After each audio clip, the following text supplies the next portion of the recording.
Es gibt Neuigkeiten aus dem Gröön Bohnenland. Das Hannes Flessner Revival. Hannes sin gröttste Hit.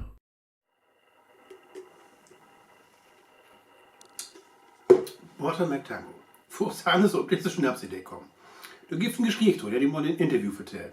Und zwar, ob die Idee braucht, hat den Film Der letzte Tango in Paris. Der Film selbst, der habe überhaupt nicht sehen, aber um gefühlte Titel. Und er sagt, ja, ich will mal ein Tango machen für Ostfriesland. Mal Passcode für Ostfriesland, Gröön, Melk, Bottermelk. Ich mache ein Bottermelk-Tango. Mit dieser Idee, mehr habe ich nicht, käme ich dann zu seinem Komponistenkollegen Gerd Punt und sage, du musst so ein Tango für mich spielen. Und Gerd Punt, dem mir erst, ja, was will das denn? Dann Hannes, mach mal irgendwie einen Tango will ich haben. Ja, irgendwann hat Gerd Punt in der Tango-Melodie, aber die Gefühl, Hannes, einfach überhaupt nicht. Er sagt, das ist mir voll zu schnulzig, ich will das überhaupt nicht singen erst. Und bitte dann irgendwann auf die Trichter kommen ist, das kann vielleicht doch wohl funktionieren, wenn ich den Gesang so übertrieben do, dass das so ein bisschen ironisch ist. Tja, und dann konnte vielleicht ein Hit worden. Und ist ja sogar ein Hit worden. Ist ja sogar der Titel von den ersten plattdeutsche LP, Bottermelk-Tango. Und die Bottermelk-Tango, das ist ja sowieso absolut ein Kulthit. Und so war's das mit dem Bottermelk-Tango. Vi ser oss land på det ko.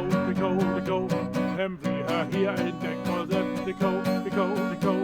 Dat lækkeste is de bottermælk og dat is op man godt. Den går op i en tango van de geite lød blå. Her Bottermelk-Tango.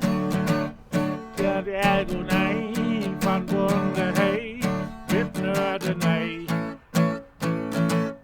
Bottermelk-Tango, dans der Gunei von der Stil mit Westen auf der Pein. Bottermelk-Tango, kern der Gunei von Bunde Hei mit Nördenei. Herr Bottermelk-Tango, dans der Gunei von der Allinge Stil mit Westen auf der Pein.